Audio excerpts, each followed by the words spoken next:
여러분의 노후 준비 얼마나 되셨나요? 올바른 퇴직금 활용과 함께 재무설계 교육을 위해 찾아왔습니다. 안녕하세요, 김정은입니다. 오늘도 저희를 풍성한 노후로 이끌어 주실 분이죠. 박종진 전문가와 함께 할게요. 어서 오세요. 네, 안녕하세요. 재무설계사 박종진입니다. 네, 안녕하세요. 이제 오늘의 주제도 기대가 되는데 제가 살짝 주제를 보니까 건물 빠진 토지만 입찰도 수익 가능해라는 것입니다. 그러니까 키워드를 봤을 때 입찰 있고 토지 있고 건물이 있다. 부동산 이야기 같거든요. 오늘 어떤 이야기로 해주실 건가요? 네, 맞습니다. 오늘 주제는 부동산 경매에 관한 내용인데요. 바로 알아맞히시는 걸 보니까 이제 정현 씨 금융 지식이나 센스가 나날이 발전하시는 것 같아요. 저희가 함께한 세월이 얼마입니까? 많이 늘어났는데요. 근데 보니까 사실 우리가 수익을 내기 위해서는 토지 위에 건물을 짓고 그 건물을 매도함으로써 수익을 볼 수 있다고 생각을 했는데 건물을 빠진 토지만도 입찰이 가능하다? 이게 무슨 내용이죠? 기본적으로는 말씀하신 것처럼 토지와 건물이 소유주가 같고 동시에 이제 거래되는 게 정상적인 거래입니다. 기본적으로는 그렇지만 그래서 이제 대부분의 경우에는 토지하고 그 건물의 소유주가 동일인으로 설정되어 있는 경우가 이제 일반적이에요. 네.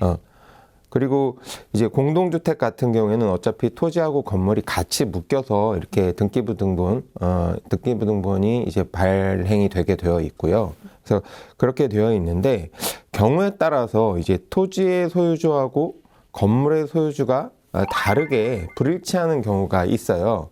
이제 그런 경우에 만약에 경매가 진행이 되면 건물 빠진 토지만 이제 입찰을 해야 되는 경우 또는 토지 빠진 건물만 입찰을 하는 경우가 발생할 수가 있겠죠.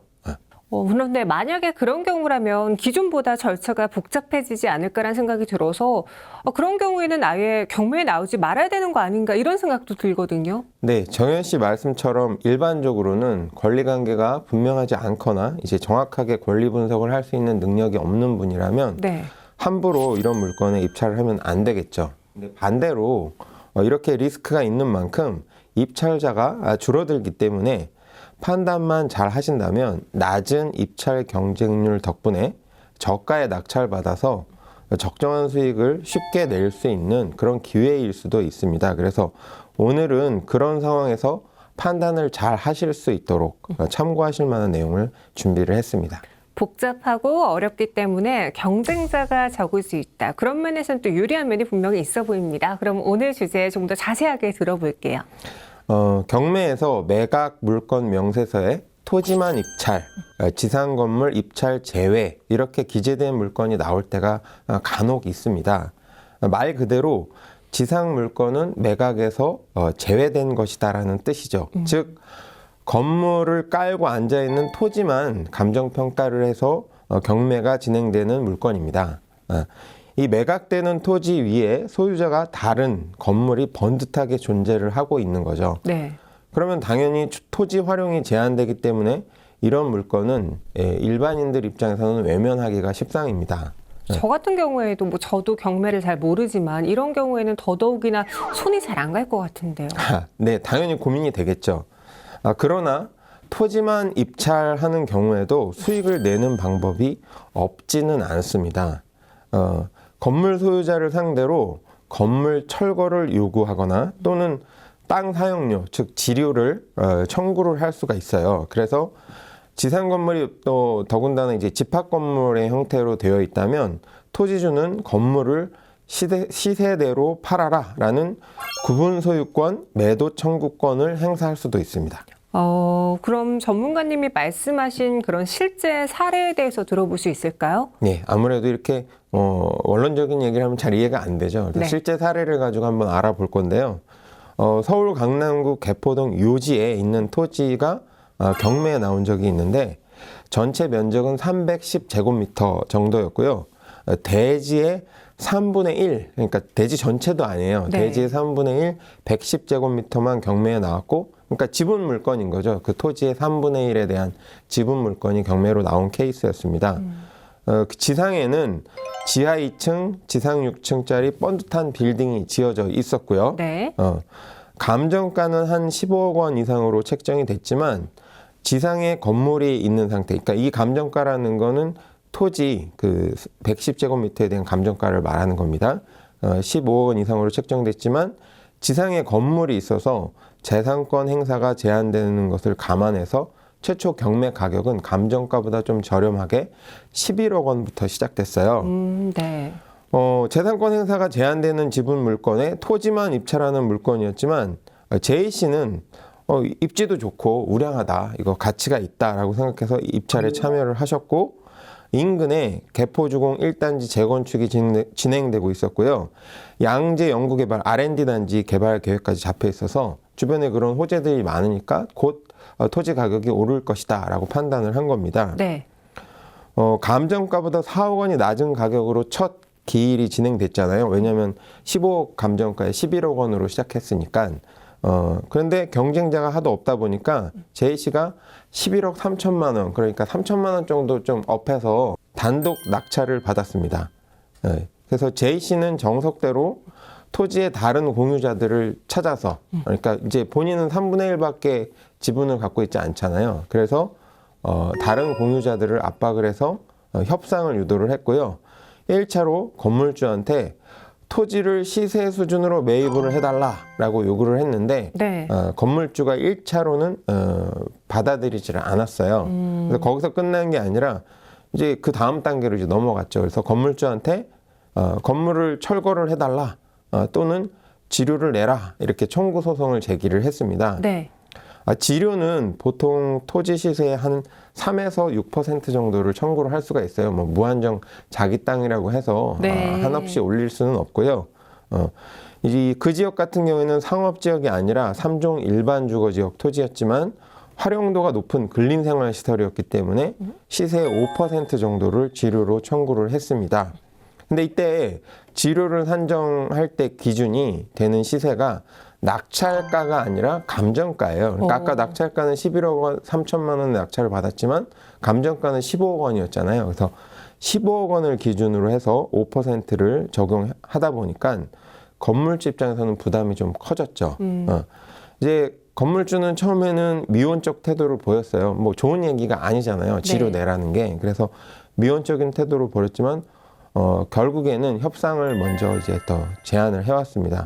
내가 자금 여력이 없으니까 토지 다 전체를 매입할 수는 없다. 그러니까 토지 지분, 당신네들은 토지 지분만 있고 나는 건물 지분만 있는데 토지 지분만 따로 매각하면 처음에 우리가 입찰할 때처럼 다른 사람이 그걸 산다 해도 똑같은 입장이잖아요. 네. 토지만 지분을 갖게 되는 거니까 찜찜하고 그렇게 되면 제대로 제값을 받고 토지를 팔 수 없을 거 아니에요. 상황이 그러하니 토지와 건물을 지금 소유주는 각각 다르지만 같이 매각을 하면 어떻겠냐. 내 건물도 동시에 같이 팔 테니 그러면 새로운 소유주는 현재는 토지하고 건물이 지분이 이제 다른 사람으로 되어 있지만 소유주가 같이 매각을 해서 한 사람이 소유하게 된다면 새로운 소유자 입장에서는 이 토지와 건물의 어떤 가치를 제대로 평가받을 수 있는 조건을 갖추게 되는 거잖아요. 그렇죠. 그렇게 되면 토지 및 건물 둘 다 제값을 받고 팔 수 있지 않겠느냐. 이렇게 제안을 한 겁니다. 그래서 잘 생각해 보니까 JC 입장에서도 그러면 토지를 제값을 받고 재판매할 수 있는 상황이 될 거니까 협상에 응했죠. 그래서 더군다나 건물은 오래됐어요. 뭐 지하 2층, 지상 6층 이렇게 좀 번듯한 건물이긴 해도 오래됐기 때문에 건물 비율은 전체 매각가의 한 13%로 하자. 네. 이렇게 협상이 잘 됐습니다. 그래서 JC는 지분대로 토지 이제 대금의 3분의 1을 분배받게 되는 거죠. 그러니까 건물이 13%면 나머지 87%가 이제 토지 지분인데 그 중에 3분의 1이 이제 JC 지분이 되는 거죠. 그래서 매각 시점까지 또 지료는 건물주가 부담한다라는 조건까지 정확하게 이렇게 빠뜨리지 않고 조건을 달았습니다. 그래서 JC가 토지를 낙찰받은 지 한 3년 만에 이제 매수자를 찾게 됐죠. 아무래도 JC가 입찰할 때 조건보다는 훨씬 나은 조건이니까 네. 건물하고 토지를 합쳐서 매각하는 조건으로 해서 3년 만에 매수자를 찾았고요. 뭐 3년이 길지 않느냐 이런 분도 계실 텐데 이게 뭐 주택 하나 판매하는 게 아니라 이제 토지하고 건물 빌딩까지 해서 거래 대금이 크기 때문에 네. 사실은 매수자를 찾는 게 일반 주택 거래보다는 훨씬 오래 걸립니다. 3년 정도면 상당히 빨리 찾은 케이스고요. 그 3년 동안도 땅값이 계속 그대로 있는 게 아니잖아요. 상승을 계속 해가지고 이제 그런 부분 반영이 돼서 전체 토지하고 건물의 매각 대금이 87억 원이 됐습니다. 그래서 J씨가 배분받은 금액 그게 한 25억 정도가 된 거죠. 네. 그러니까 아까 처음에 입찰을 했을 때 11억 3천만 원을 투자했잖아요. 그리고 불과 3년 만에 한 15억 원 이상 수익을 남기게 된 거죠. 그래서 신용도가 또 J씨가 좋았기 때문에 보유하고 있는 동안에도 그 물건을 또 담보대출 받을 수 있잖아요. 네. 그래서 그걸 가지고 또 투자 여력을 높여서 수익률을 추가로 또 다른 데서 활용함으로써 높일 수 있었던 그런 사례입니다. 그래서 비록 재산권 행사가 제한되는 토지만 입찰한 지분 물건이었지만 이제 미래 가치를 잘 판단하고 유연하게 이제 뭔가 지식이 있으니까 협상을 할 수 있는 거죠. 네. 협상을 잘 해서 수익을 일궈낸 사례라고 볼 수 있습니다. 치열한 경쟁 탓에 법적으로 하자가 없는 일반 물건은 요즘 낙찰받기가 쉽지 않습니다. 또는 낙찰을 받더라도 시세의 뭐 100%, 심지어는 시세의 120% 정도로 낙찰받는 경우들도 많기 때문에 오히려 그런 것보다는 차별화된 경쟁력을 갖추기 위해서 특수 물건을 공부를 하신다면 정확하게만 알고 계시면 오히려 저가에 낙찰받아서 수익을 낼 수 있는 그런 기회를 얻으실 수 있다라는 것을 보여주는 좋은 사례라고 할 수 있습니다. J씨의 경우에는 이제 남들이 조금 꺼려하는 다소 복잡한 부분의 경매를 통해서 오히려 더 큰 수익을 낼 수 있었는데 아마 일반 모든 분들이 다 이렇게 수익을 낼 수 있을 거야라고 장담하기는 어려울 것 같습니다. 워낙 복잡하기 때문에 전문가님 말씀하신 것처럼 잘 알아야지 공략도 가능하고 협상도 가능했을 것 같아요. 그럼 어떻게 하면은 토지만 입찰해도 되는지 건물만 입찰해도 되는지 각각의 공략법에 대해서도 알 수 있을까요? 그렇죠. 이제 이 설명을 듣고 나시면 아마 가장 궁금하신 게 어떤 경우에 토지만 입찰, 건물만 입찰해도 수익을 낼 수 있을까? 그 조건이 도대체 뭐냐? 이게 가장 궁금하실 거예요. 네. 그래서 준비했습니다. 그래서 말씀해 주신 것처럼 무턱대고 토지만 입찰, 건물만 입찰하시면 낭패를 보실 수 있어요. 그래서 이런 특수 물건의 경우에는 반드시 법정 지상권이 설정되어 있는지를 확인해 보셔야 됩니다. 네. 이제 법정 지상권이라는 얘기는 토지가 다른 사람의 소유라고 할지라도 건물 소유주 입장에서 이 토지 위에 이 건물을 사용할 수 있는 지상, 땅의 위에 있는 어떤 사용할 수 있는 권리가 법적으로 설정되어 있느냐, 안 돼 있느냐, 이걸 얘기하는 겁니다. 네. 당연히 토지만 입찰할 경우하고 건물만 입찰할 경우에는 서로 이해관계가 다르니까 반대의 경우가 될 겁니다. 차근차근 설명해 드리면 먼저 이제 토지만 입찰할 경우에 법정 지상권이 있을 수도 있고 설정이 되어 있을 수도 있고 설정이 되지 않았을 수도 있겠죠. 그렇죠. 그러면 토지만 입찰하는 경우는 내가 토지 소유주가 되는 거잖아요. 낙찰을 받으면 경매에서. 그럼 당연히 법정 지상권이 있는 게 좋을까요? 없는 게 좋을까요? 정현 씨. 없는 게 좋잖아요. 당연히 없는 게 좋죠. 네. 왜냐하면 건물 소유주가 법정 지상권을 확보하고 있다면 나는 마음대로 할 수 없는 거예요. 협상을 하는데 조건이 나쁜 거죠. 그래서 토지만 입찰할 경우에는 법정 지상권이 없는 물건을 찾으셔야 돼요. 왜냐하면 그렇게 해야만 아까 J씨의 경우처럼 건물 철거를 요구할 수가 있고요.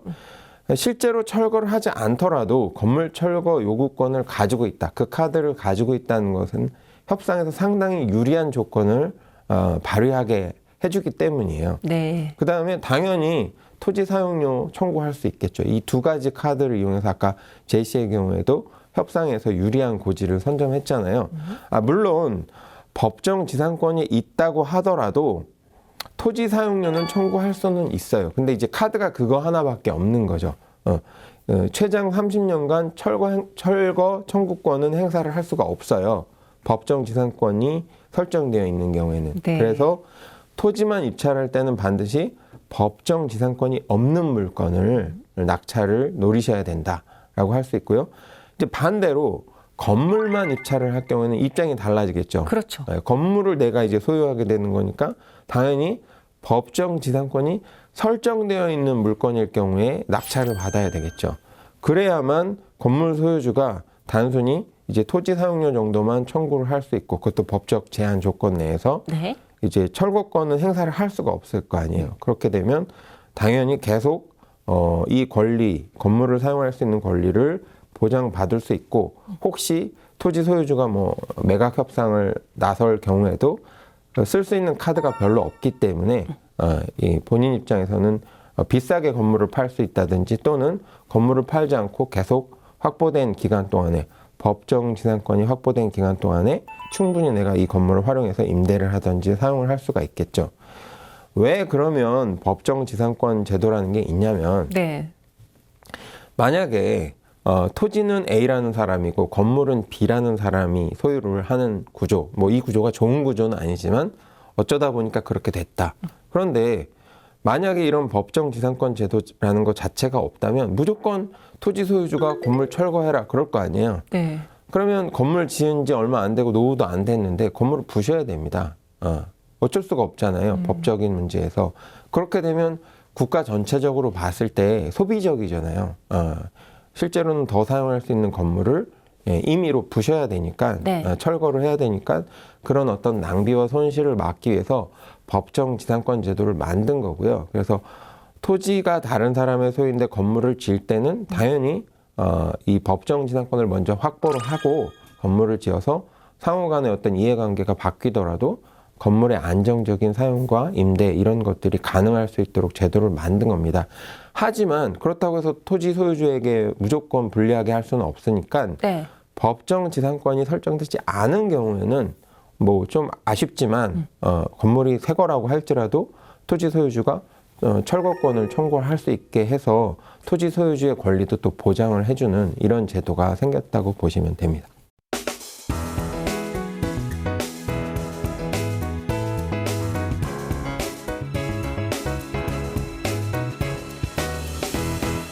이어서 다음 두 번째 주제 들어볼게요. 이번엔 어떤 내용이죠? 두 번째 주제는 이제 하자 담보 책임에 대한 내용입니다. 이제 하자 담보 책임이라는 건 뭐냐면 부동산을 이제 매매 계약을 하잖아요. 네. 근데 그 계약물에 하자가 있는 경우가 있죠. 특히 이제 오래된 건물, 중고 건물을 이제 거래를 했을 경우에 더 많이 발생을 하는데요. 그랬을 경우에 이제 판 사람이 책임을 져야 되는 그 담보 책임을 말합니다. 부동산을 거래할 때 주택이나 건물에 하자가 있다면 매수인, 산 사람은 네. 매도인, 판 사람한테 하자 수리비를 이제 손해배상 청구할 수가 있고요. 만약에 그게 너무 중대한 하자라서 이 계약 자체를 유지할 수 없다라고 하면 계약 해지도 가능합니다. 그 기준은 이제 단순한 수리로 정상적인 건물 사용이 활용이 가능하냐 아니면 단순한 수리로는 좀 불가할 정도로 심각한 하자냐에 따라서 그 기준이 설정됩니다. 설명 들어보니까 건설된 지 오래된 건물의 경우에는 하자가 더 많지 않을까 싶은데 실사례를 들어볼게요. 네, 안 그래도 한 가지 사례를 준비했습니다. 네. 수도권 소재 3층짜리 상가주택을 매입한 어떤 직장인 A씨가 있었는데 옥상에서 빗물이 새는 걸 발견한 거예요. 네. 근데 이미 소유권은 이전 등기를 마쳤어요. 그러니까 잔금까지 다 납부한 거죠. 계약금만 납부한 게 아니라 잔금까지 납부해서 소유권 이전 등기까지 다 마친 상태였어요. 근데 그 과정에서 계약 과정도 그렇고 잔금을 납부할 때까지 이 이전 건물주, 매도인은 이 매수인한테 빗물이 샌다는 걸 알리지 않았고요. 네. A씨는 또 불행하게도 잔금 지급할 때까지 그 사실을 하자를 알지를 못했어요. 몰랐군요. 꼼꼼하게 살펴보진 않은 거죠. 네. 그리고 또 비가 많이 안 내리면 또 모를 수가 있잖아요. 비가 많이 내릴 때만 또 새는 경우들도 있거든요. 그렇죠. 그래서 이제 수리공사비 견적을 받아보니까 한 500만 원이 나왔습니다. 그래서 정현 씨는 이런 경우에 A씨가 수리비를 매도한 전 건물주한테 받을 수 있을 것 같아요? 없을 것 같아요? 받아내야죠. 억울하잖아요. 네, 그렇죠. 이미 뭐 잔금도 납부를 했고 네. 소유권 이전 등기를 했지만 그 책임을 져야 되는 거 아니냐 네. 이런 생각이 들 수가 있죠. 그래서 정답은 조금 복잡하기 때문에 제가 단순하게 말씀드릴 수가 없어서 조금 더 설명을 드린 다음에 네. 자연스럽게 이해를 하실 수 있도록 제가 그렇게 설명을 드리도록 하겠습니다. 이처럼 부동산 거래 시에 매매 대상인 건물에 하자가 있다면 기본적으로 매도인, 판매한 사람은 부동산을 판 사람은 담보 책임을 져야 되는 게 원칙입니다. 네. 이 담보 책임을 조금 구체적으로 법적으로 구분을 해보면 권리에 대한 하자가 있고요. 그 다음에 물건에 대한 하자, 이 두 가지로 나눌 수가 있어요. 권리에 대한 하자라는 거는 이 소유권에 관련된 부분입니다. 네. 매도를 할 때는 소유권의 어떤 권리적인 문제가 하나도 없이 깨끗하게 정리를 한 다음에 새 소유주한테 넘겨야 되잖아요.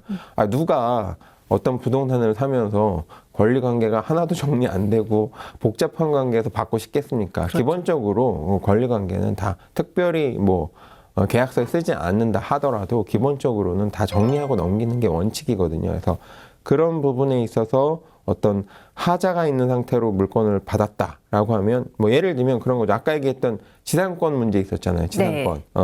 아까 방금 했으니까 금방 기억나실 거예요.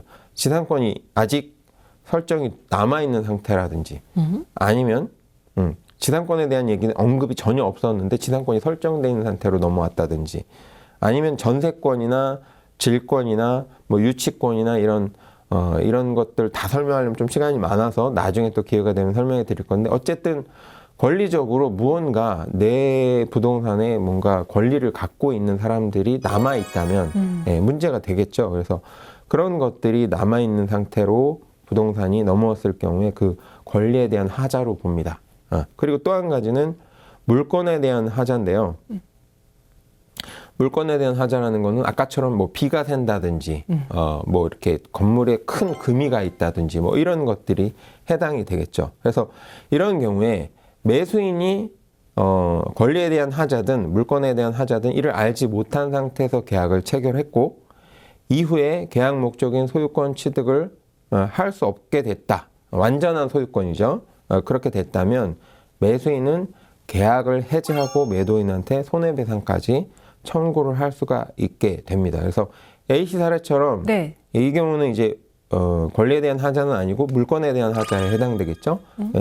빗물이 새는 경우에는 이제 동일하게 아주 심각해서 이 건물을 사용할 수 없을 정도다. 그러면 계약을 해지하고 손해배상을 청구할 수 있는 거고요. 네. 그 정도가 심하진 않아서 살짝 새는 거다. 그래서 공사 간단하게 하면 500만 원 정도 견적이라면 사실 아주 심각한 경우는 아닐 것도 같거든요. 그건 경우에 따라 달라지겠지만 네. 그런 경우에는 수리비 및 그로 인한 어떤 사용하지 못해서 임대 공실이 났다든지 그 기간에 대한 임대료 이런 것들까지도 해서 손해배상을 청구할 수 있는 경우가 되겠습니다. 그럼 A씨의 경우에는 그 이전 건물주에게 다시 보상 수리비를 받을 수 있는 건가요? 일반적으로는 그럴 수 있다라고 보여지고요. 네. 구체적인 거는 또 세부적인 사항으로 들어가면 약간 변경이 될 수도 있습니다. 이 하자 담보 책임은 결국엔 매수인을 보호하자는 거거든요. 왜냐하면 정보의 비대칭 때문입니다. 매도자는 자기 부동산이나 물건에 대해서 잘 알고 있잖아요. 좋은지 나쁜지 비가 새고 있는지 안 새는지 다 알고 있습니다. 근데 매수인은 잘 알지 못하죠. 그렇죠. 정보는 매도인이 많이 갖고 있고 매수인은 별로 없는데 거래를 하다 보면 불리한 건 매수인이잖아요. 그래서 정보의 비대칭, 즉 정보를 많이 갖고 있지 못한 매수자를 좀 보호해주겠다는 취지라고 보시면 돼요. 그 다음에 거래의 안정성을 보장하기 위한 거죠. 매도를 할 때 좀 책임감을 갖고 매도를 해라. 팔았으면 난 땡이다. 이런 어떤 사기꾼적인 그런 접근을 하지 않도록 거래의 안정성을 좀 유도하자. 이게 또 부동산의 경우는 거래 대금이 크잖아요. 그렇죠. 그래서 한번 부동산 거래를 잘못하면 인생이 진짜 경제적으로 흔들리는 경우들도 있기 때문에 그런 부분들을 좀 보장하기 위해서 법에서 규정하고 있는 법정 책임이다. 이렇게 보시면 되고요. 네. 기본적으로는 무과실 책임이에요. 즉 무슨 얘기냐면 매도인이 어떤 특별한 과실이 없었어요. 그런데 하자가 발생했어요. 그래도 책임을 져야 된다는 얘기입니다. 내가 의도적으로 건물을 금이 가게 했다 또는 비가 새게 만들었다 그랬을 때만 책임을 지는 게 아니라 네. 어떤 매도인이 특별히 과실이 없었음에도 불구하고 부동산 물건에 하자가 있다면 그 부분에 대해서 책임을 져야 된다. 이렇게 이해를 하시면 됩니다. 그 다음에 하자 정도에 따라서 매도인의 책임 범위가 달라지는데 아까도 말씀드렸지만 계약 목적 자체를 달성하기 어렵다. 계약 목적이라는 건 뭐예요? 부동산을 살 땐 산 매수인이 그 부동산을 내가 직접 거주를 하든지 네. 그 건물을 다른 사람한테 임대를 해서 전세나 월세로 이제 활용을 하는 게 목적일 거 아니에요. 그 목적, 거주나 전세, 월세 같은 어떤 그 목적을 달성하기 어려울 정도로, 그런 어려울 정도로 중대한 하자라면 매수인은 계약을 해지하고 손해배상을 같이 청구할 수 있는 거고요. 네. 그게 아니라 하자는 있긴 한데, 뭐 계약의 목적을 달성하는 데는 크게 지장은 없고, 그래도 하자가 있긴 하다면 그 수리비라든지 그 수리 기간 동안에 어떤 활용하지 못한 것에 대한 손해배상을 청구를 할 수 있는 그 정도의 권리만 인정이 됩니다. 그리고 매수인은 아무 때나 그 손해배상을 청구할 수 있는 게 아니고요. 네. 그 하자가 있다는 것을 안 날로부터 6개월 이내에 손해배상을 청구해야 됩니다. 6개월이 넘어가게 되면 알고 있으면서도 그냥 인정했다라고 법은 보는 거죠. 그러니까 이번에는 내가 보상을 받을 수 있을 거야라는 생각으로 6개월 이상까지 그걸 제기하지 않는다면은 오히려 못 받는 사례가 나타날 수 있다. 따라서 내가 그 하자가 있는 것을 알게 된 이후로 6개월 이내에 무조건 신고를 네. 해야 되네요. 그렇죠. 이건 어찌 보면 이제 민법의 가장 깊숙한 원리인 권리 위에 잠자는 자는 보호하지 않겠다. 뭐 이런 원칙이 있거든요. 네. 그래서 본인이 어떤 권리가 있지만 하자 보수에 대한 이제 청구할 수 있는 권리가 있지만 그 권리 위에서 본인이 이제 그 권리를 추구하지 않은 것에 대해서까지 법에서 무한정으로 보호를 해줄 수는 없다. 이런 취지라고 보시면 됩니다. 그럼 그 밖에 매수인이 하자에 대한 손해배상을 또 요구하지 못하는 경우가 있을까요? 매수인이 하자에 대해서 손해배상을 못 받는 경우는 또 있습니다. 일단 매매 계약을 체결한 이후에 생긴 하자에 대해서는 책임을 물을 수가 없어요. 매도인한테 담보 책임을 물을 수가 없습니다. 담보 책임은 계약 체결 이전에 생긴 하자에 대해서만 인정되는 거죠. 그러니까 이 하자의 생긴 시점을 얘기하는 겁니다. 안 시점이 아니고요. 하자가 생긴 시점이 계약을 한 다음에 생겼다면 이제 청구할 수 없는 거고, 네. 하자가 생긴 시점이 그 이전이었다. 계약보다 이전이었다면 청구를 할 수 있다. 이렇게 이해를 하시면 돼요. 그래서 A씨처럼 계약 당시에 하자가 있었는데 알지 못했던 케이스라면 이 옥상에서 빗물이 새는 하자가 계약 이전부터 있었다. 이것만 입증을 할 수 있다면 당연히 손해배상 청구를 할 수 있게 되는 거죠. 근데 여기서 드는 생각이요. 저희가 이야기한 건 지금 기존에 이미 지어져 있던 사용을 했던 건물에 대한, 특히 오래된 건물의 경우에는 하자할 부분이 많기 때문에 그 사례를 이야기를 해봤는데, 요즘은 신축 아파트, 신축 건물도 하자 때문에 문제가 많다고 뉴스에서 종종 봤거든요. 이런 경우에는 어떻게 보상 수리를 받을 수 있는 거죠? 네, 뭐 새로 분양받은 아파트나 건물에서 하자가 생겼을 경우에는 네. 시공사나 시행사, 그 사업 주체가 있잖아요. 그래서 일정 기간 동안에 책임지고 보수를 해줘야 됩니다. 그래서 큰 대단위 아파트 단지 같은 경우에도 처음에 이제 다 건축이 끝나고 나서 준공 허가 받고 이제 입주를 하기 시작하면 일정 기간 입주자들이 한꺼번에 들어오는 게 아니라 이제 자금 문제 해결되는 대로 들어오잖아요. 네. 그래서 그 기간이 길다 보니까 오히려 입주 전에 일정 기간을 설정을 해서 미리 다 본인의 집에 와서 꼼꼼하게 확인해 보고 모델하우스에서 이제 전시했던 그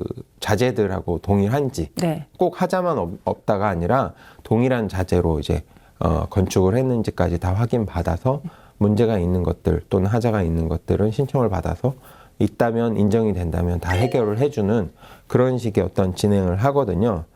근데 요즘 같은 경우에는 사실 그런 대형 건설사들보다는 오히려 문제가 하자에 대한 문제 같은 경우에는 오히려 전원주택 같은 경우가 더 많은 것 같아요. 제가 실제 사례들을 네. 들어보면. 왜냐하면 전원주택 같은 경우에는 모든 뭐 건축주분들이 건축을 하시는 업자들이 다 그런 건 아니지만 아무래도 이제 1등급의 어떤 그 최고 그 건설업자들보다는 조금 이제 규모가 작다 보니까 네. 이제 2차, 3차 정도의 어떤 건설업자들이 많이 이제 건축을 하시는 경우가 많은데 그러다 보면 아무래도 이제 이런 하자들이 좀 많이 발생을 하는 것 같아요. 그래서 그런 경우에 이제 문제가 많이 생기는데요.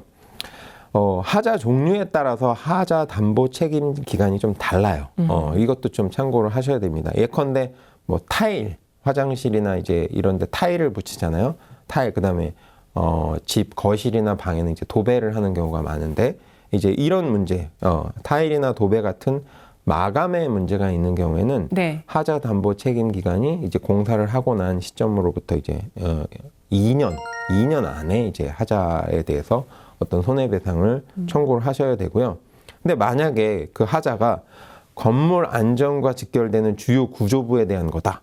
그럴 경우에는 사업 주체가 한 10년간은 책임을 지고 보수를 해야 됩니다. 예를 들면 뭐 어떤 철골 구조라든지 기본적으로 건물의 안전을 보장해야 되는 내력 벽이라든지 이런 데 문제가 있었다면 네. 10년간은 책임을 지게 되어 있습니다. 근데 문제는 법은 그렇게 되어 있지만 막상 그 건축업자가 부도가 났거나 뭐 이렇게 사라졌다. 그러면은 사실 실질적인 구제를 받기에는 좀 어려움이 있을 수도 있겠죠. 그래서 그렇죠. 그런 부분들을 고려해서 건축을 하실 때는 특히 이제 개인적으로 건축을 하실 때 아까 말씀드린 것처럼 전원주택이라든지 개인의 어떤 가옥을 개인적으로 짓는 경우에는 제가 생각할 때 가격을 무조건 많이 저렴하게 지으려고 하시기보다는 좀 믿을 만한 업체, 검증된 업체, 그리고 오랫동안 이 사업을 영위하고 있는 업체, 평판이 좋은 업체에 제대로 된 가격을 주시고 비싸게 하시라는 게 아니라 적정한 가격을 주시고 AS 보장 기간을 좀 충분히 계약서에 반영하시고 해서 나중에 분란 사유가 없도록 하실 필요가 있다라고 생각이 들고요. 또 한 가지 이제 신축 아파트 입주민하고 사업 주체 간의 하자를 둘러싼 분쟁이 발생하기도 해요. 네. 요즘에. 이런 경우에는 그 공동주택관리법에서 하자심사분쟁조정위원회라는 것을 둘 수 있도록 이 법에서 정해놓고 있습니다. 그래서 그 위원회라는 건 이제 모든 문제를 다 법으로 가지 말라는 거죠. 가급적이면 서로 양해를 해서 이제 합의하라는 겁니다. 그래서 조정 단계를 거칠 수 있도록 이 법적으로 이 위원회를 두고 있습니다. 그래서 가급적이면 그 위원회를 통해서 조정을 받을 수 있으면 더 좋고요. 네. 뭐 안 되면 어쩔 수 없이 이제 법정으로 가야 되겠죠. 그렇게 이해를 하시면 되겠습니다. 네, 이렇게 하자를 받을 수 있는 건물, 계약한 건물에 대한 하자를 어떻게 받을 수 있는지 정리해 드렸는데요. 마지막으로 이 하자 담보 책임에 대해서 좀 총 정리해서 간단하게 설명해 드릴게요. 그렇죠. 이렇게 조곤조곤 자세히 설명해 드리면 이해는 잘 되는데 마지막 정리가 잘 안 돼서 맞아요. 한번 정리를 하고 넘어가시는 게 좋을 것 같습니다. 매도인의 하자 담보 책임에서 가장 중요한 포인트는 계약 이전에 하자가 발생했느냐, 계약 이후에 하자가 발생했느냐입니다. 잔금 시점이 아니고요. 계약 시점입니다. 계약 시점. 네. 그래서 계약 전 하자가 먼저 발생한 경우, 그 경우에도 어떤 두 가지 케이스가 있냐면 매수인, 사는 사람이 그 하자를 알고 있는 상태에서 계약을 했을 수도 있고 네. 모르는 상태에서 계약을 했을 수도 있겠죠. 그래서 이미 인지했다는 얘기는 그걸 고려해서 가격을 싸게 샀겠죠. 그래서 그 경우에는 하자 담보 책임을 추궁할 수가 없어요. 매도자한테. 당연히 그게 상식적이잖아요. 그런데 매수인이 그 하자를 몰랐다. 하자는 있었는데 몰랐다면 당연히 하자 보수 책임에 대해서 매도인에게 청구를 할 수가 있겠죠. 손해배상이라든지 계약 해지를 청구를 할 수 있겠죠. 그 심한 정도에 따라서. 근데 계약 이후에 하자가 발생한 경우는 인지했든 안 했든 어차피 계약을 하고 나서 발생한 거잖아요. 매도인 입장에서 계약을 하고 나서 어떤 사고가 발생할지 빗물이 그때부터 새기 시작할지 말지까지는 사실 알 수는 없잖아요. 그렇죠. 그래서 그 부분에 대해서는 하자 담보 책임을 물 수가 없다. 뭐 매수인이 계약 인지를 했든 아니면 인지를 하지 않았든 계약 이후에 발생한 하자에 대해서까지는 하자 담보 책임을 물을 수 없다. 이렇게 정리를 하시면 될 것 같습니다.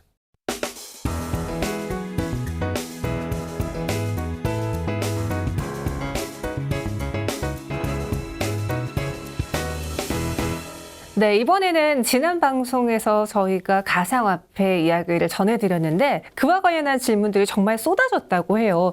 최근에 가상화폐 가격이 급등, 급락을 반복하면서 우리 시청자분들이 가질 수 있는 질문, 가장 많았던 질문이 이 가상화폐 관련한 피해를 구제받을 수 있느냐 아니면 없느냐였거든요. 전문가님, 이 부분은 어떻게 되는 건가요? 예, 지난 방송에서 사실 이미 말씀을 드렸던 부분이긴 한데요.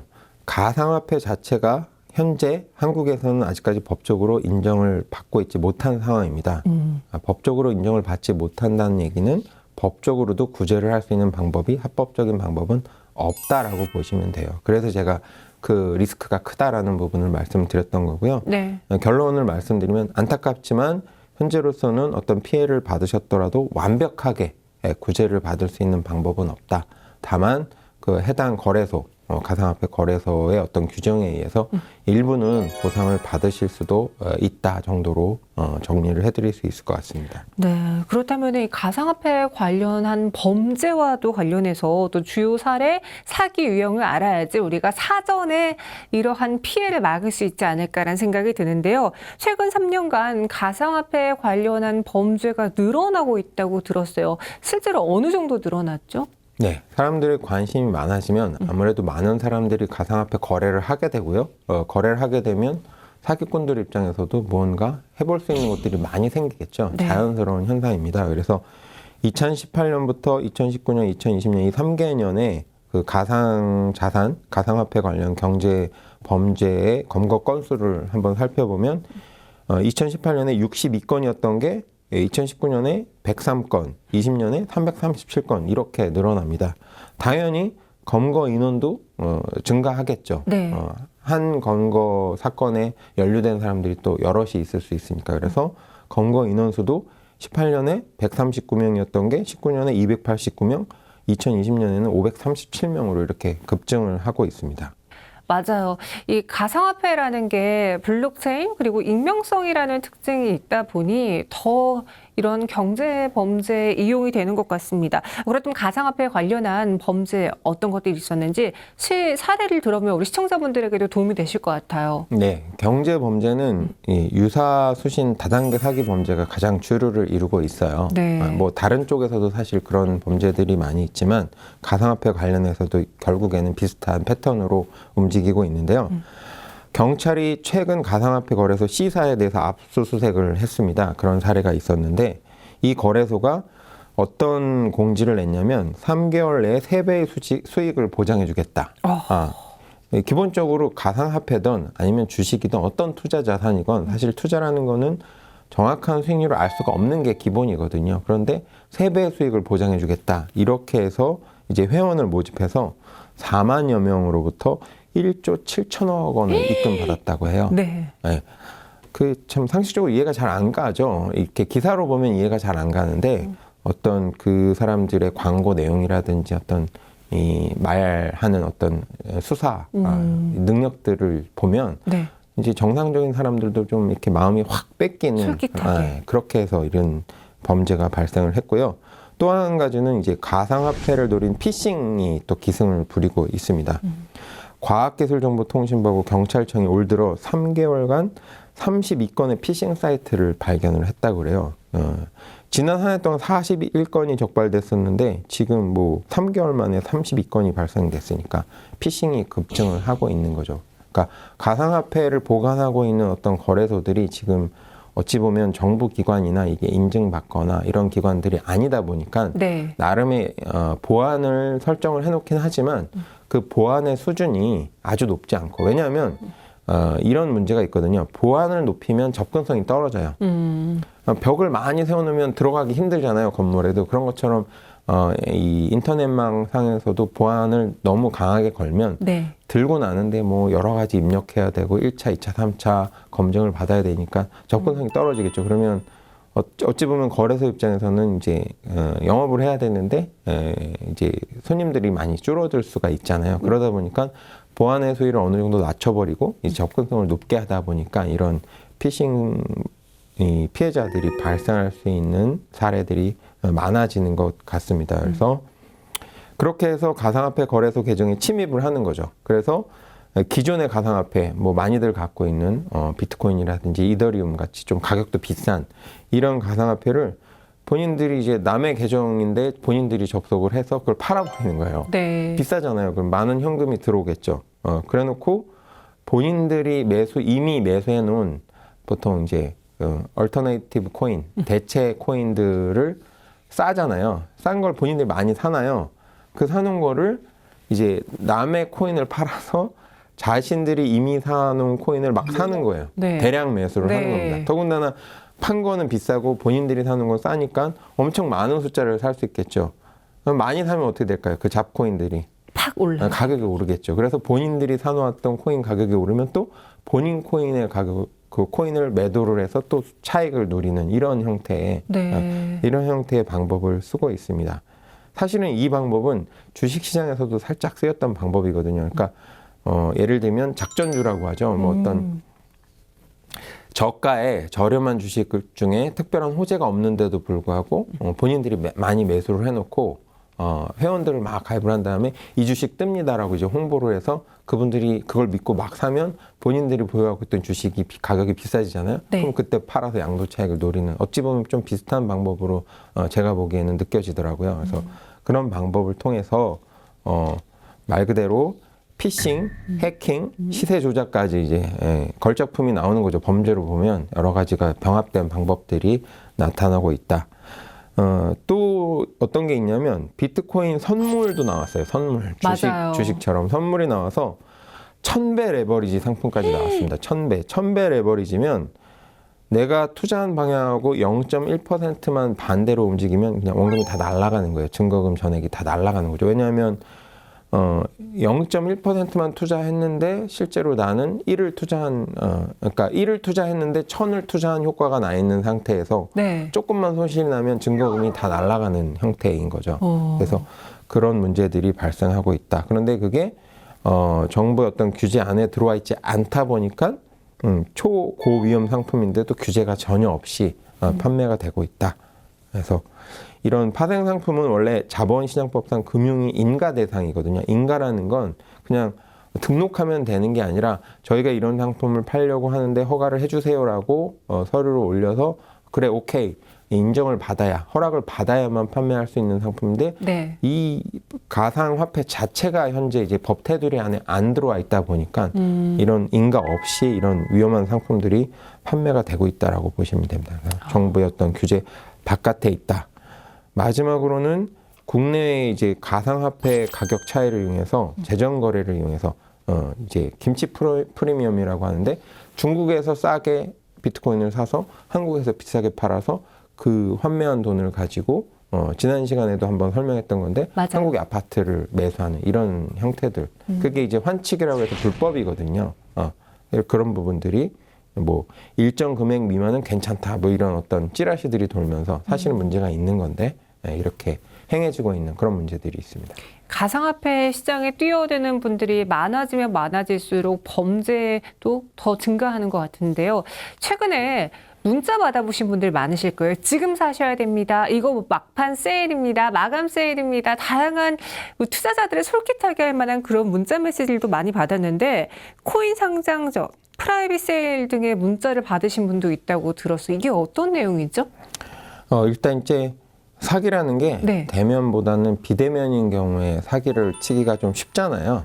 근데 지금 어찌 보면 그 최적인 상황인 것 같아요. 코로나 때문에 많은 분들이 비대면 거래에 대해서 거부감이 없고 편리하다고 느끼고 있고 안전하다고 또 느끼고 있고요.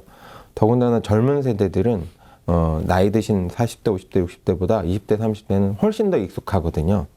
음식도 비대면으로 시켜 먹는 게 훨씬 더 편하고 40, 50대는 전화해서 이렇게 음식 시키는 게 편하신데 그런 것처럼 그러다 보니까 문화적으로도 익숙하고 코로나 상황 때문에 비대면이 익숙해지다 보니까 그것을 악용해서 사기를 치는 교묘한 수법들이 많아지는 것 같습니다.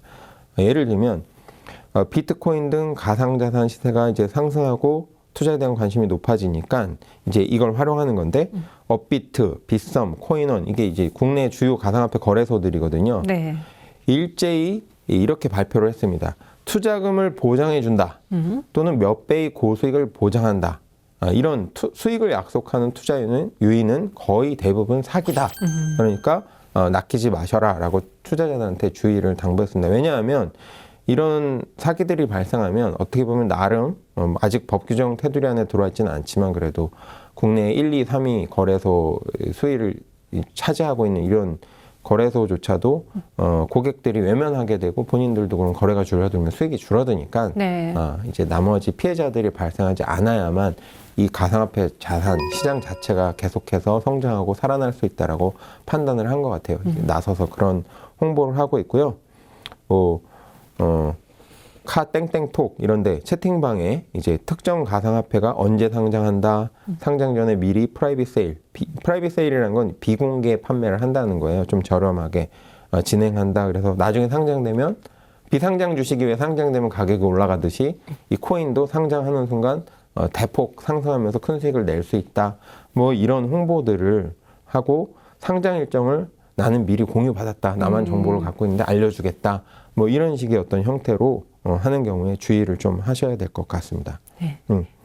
그리고 또 한 가지는 가상화폐 거래소들이 또 콕 찍어서 투자 요인 사기 수법으로 알려준 게 어떤 게 있었냐면 투자금을 불려줄 테니까 특정 계좌로 돈을 입금을 해라. 그럼 내가 그걸 잘 운용해서 수익을 내서 원금 수익을 돌려주겠다. 이런 형태, 이런 형태입니다. 그래서 또 한 가지는 이제 실제 거래소랑 비슷하게 사이트를 만드는 거예요. 거의 네. 비슷하게. 거의 비슷하게 만든 다음에 그 사이트로 유도를 하는 거죠. 그래서 이용자의 어떤 계정을 탈취해가지고 그 탈취한 계정을 가지고 이제 입력을 할 거 아니에요. 진짜 사이트인지 알고. 그러면 그걸 확보해가지고 그걸 가지고 본인은 이제 사기꾼들은 진짜 사이트에 접속해서 아까 같은 행태를 하는 거죠. 그런 문제들이 발생하고 있습니다. 그래서 또 마지막으로는 유명인사의 어떤 말 한마디에 거액을 가상자산에 투자하는 형태도 좀 문제다. 그래서 최근에 이제 테슬라 최고 경영자인 일론 머스크가 문제가 많이 되고 있는데요. 그분이 뭐라고 한마디 얘기하면 확 가격이 올랐다가 또 부정적인 얘기하면 가격이 확 내려갔다가 이런 문제가 발생하고 있습니다. 그래서 이제 마이크로소프트 설립자인 빌 게이츠 같은 분은 세계 최고 부자인 일론 머스크만큼 자산을 많이 갖고 있지 않다면 네. 비트코인에 투자하면 안 된다. 뭐 이런 반대적인 얘기도 할 정도로 어떤 유명인의 말에 이렇게 부안해동하지 않도록 하는 것도 뭐 필요할 것 같습니다.